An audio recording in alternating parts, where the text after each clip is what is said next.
L'Aude est un département semi-rural qui est malheureusement classé le deuxième département le plus pauvre de France, avec des personnes extrêmement éloignées du soin.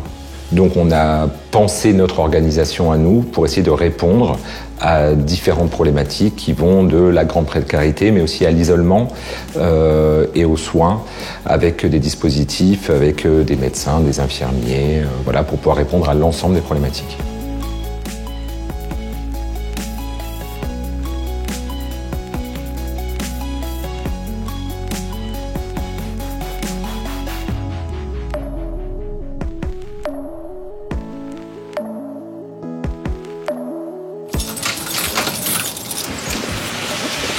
Bonjour. Salut, ça va? Ça va et toi?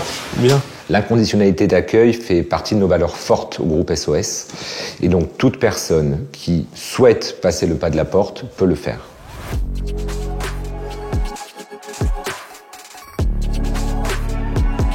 L'accueil de jour, c'est un des 3 services de la plateforme sociale du Lauragais.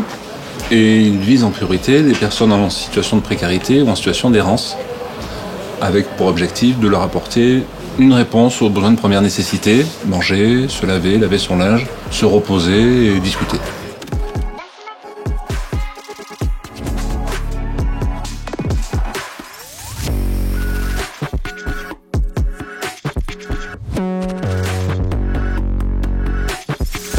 Il y a le four, le micro-ondes, la cuisinière électrique. Là, il y a de quoi manger, les pâtes, le lait, céréales. En bas aussi, ça m'est utile parce que parfois, j'ai pas forcément à manger. Et vu qu'on peut se servir, c'est vachement pratique en fait. Dans ma situation, on n'a pas forcément tout le temps à manger.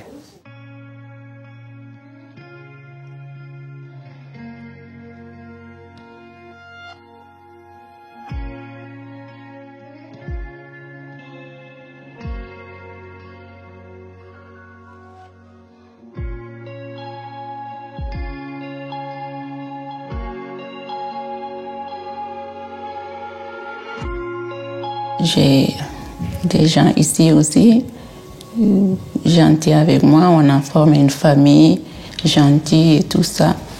Avec mes enfants, on est tranquille ici, franchement. On nous a bien accueillis ici. C'était comme quelque chose est tombé sur le ciel.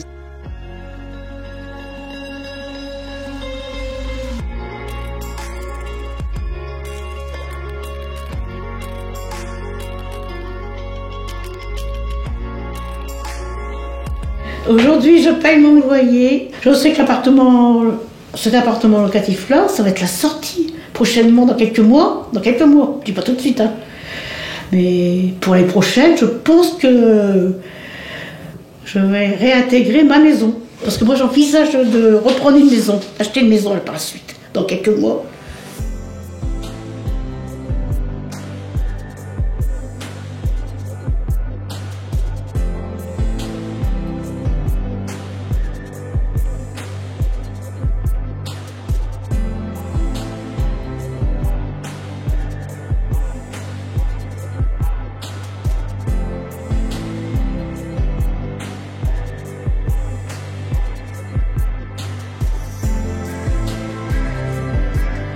On est sollicité généralement par établissement scolaire ou lieu de vie des jeunes pour répondre à des besoins qu'ils ont repérés pour les jeunes. En plus de la prévention, nous proposons aussi des sensibilisations auprès des professionnels qui entourent les jeunes, donc éducateurs, professeurs, afin de pouvoir développer avec eux des bases communes autour de l'addiction.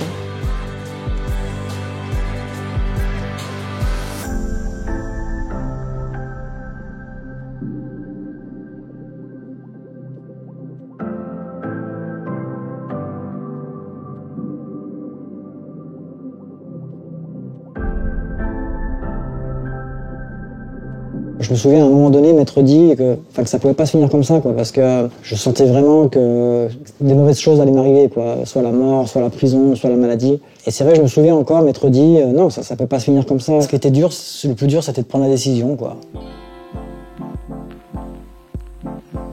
Bon, ben tiens, du coup, hop, les 40, 80, 90 pour 28 jours, comme ça au moins t'as le traitement de 28 jours. Ok. Au moins t'es tranquille. Ouais, super.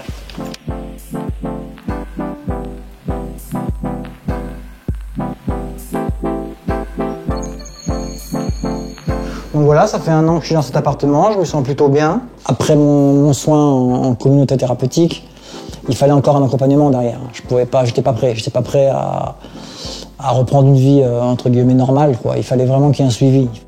Les personnes qui passent la porte du XAPA ont déjà fait un réel effort sur la question de la prise en compte de leurs problématiques face à leur consommation. Si au-delà de ça, ils ont des problématiques importantes, il est difficile de maintenir le soin. Donc l'utilité de cet hébergement-là, de cet appartement autonome, c'est de pouvoir dire à la personne, ben voilà, on va mettre un peu de côté la question sociale, on va travailler l'insertion, mais on va continuer à faire du soin. Je me sens bien, quoi. Hein. J'ai bossé pendant 18 mois. Là, ça fait 1 an que je suis ici. Puis, j'ai le sentiment que ça paye, quoi. Tout ce que j'ai entrepris m'amène de bonnes choses, quoi. Là, j'ai travaillé 6 mois. J'ai eu des projets de formation, tout ça. Donc oui, forcément, je me sens bien.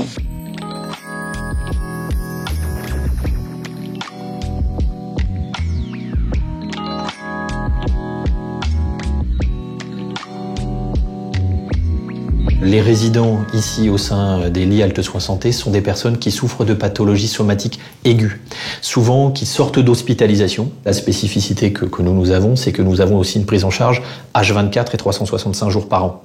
C'est-à-dire que le service ne ferme pas.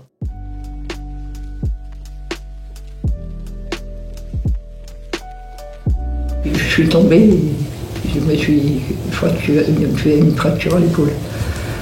Alors, je suis arrivée là. En plus, il manquait plus que ça. J'avais vraiment pas besoin de ça, mais bon. Ça peut arriver, hein. Une chute, malheureusement.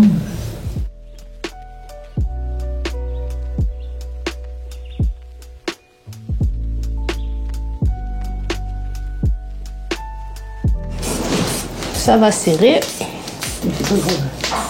Je fais l'été. 12,7, ça va. Tension normale.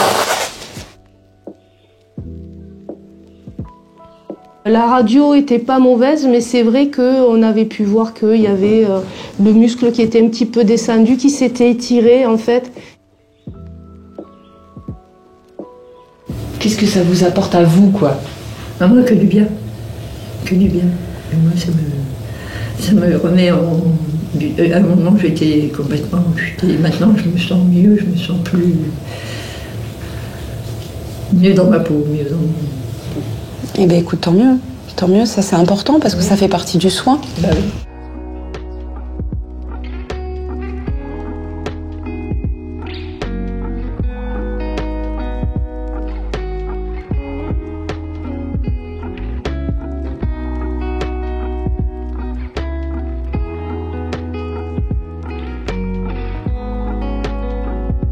Les appartements de coordination thérapeutique sont un dispositif qui permet d'accueillir des personnes en situation de grande précarité, qui ont des difficultés sanitaires importantes, puisque ce sont des personnes qui souffrent de pathologies somatiques chroniques.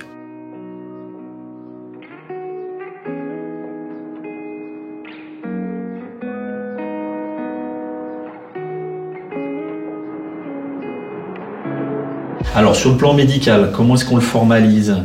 Donc, nous devons prendre du coup rendez-vous avec le gynéco, un bilan gynécologique, un bilan ophtalmique et un bilan dentaire.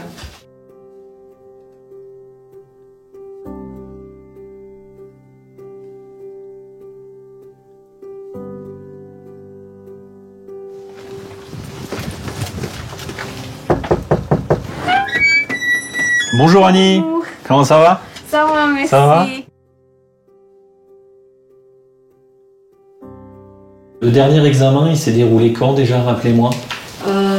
Dernier examen, à peu près 1 mois. Et 1 mois, oui. D'accord. Oui.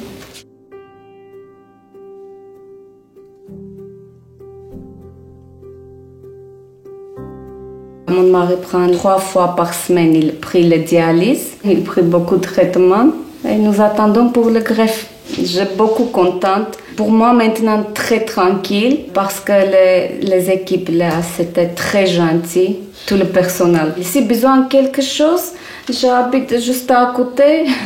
Je demandais vite, quelqu'un aide-moi. Et il nous aide beaucoup.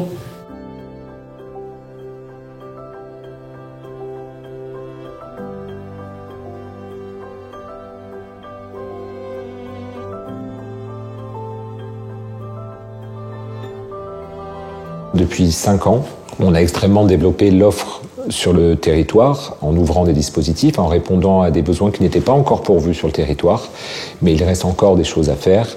Et l'idée aujourd'hui, c'est de pouvoir envisager le décloisonnement entre les dispositifs sociaux et médico-sociaux. Et il faut au maximum décloisonner puisqu'on sait qu'aujourd'hui, très clairement, les personnes les plus précaires ont des problèmes de santé. Donc il faut pouvoir agir sur l'ensemble des problématiques des personnes et nous continuerons à développer notre offre en allant dans ce sens-là pour une prise en charge le plus globale possible, de pouvoir mettre à disposition nos compétences au plus proche des personnes.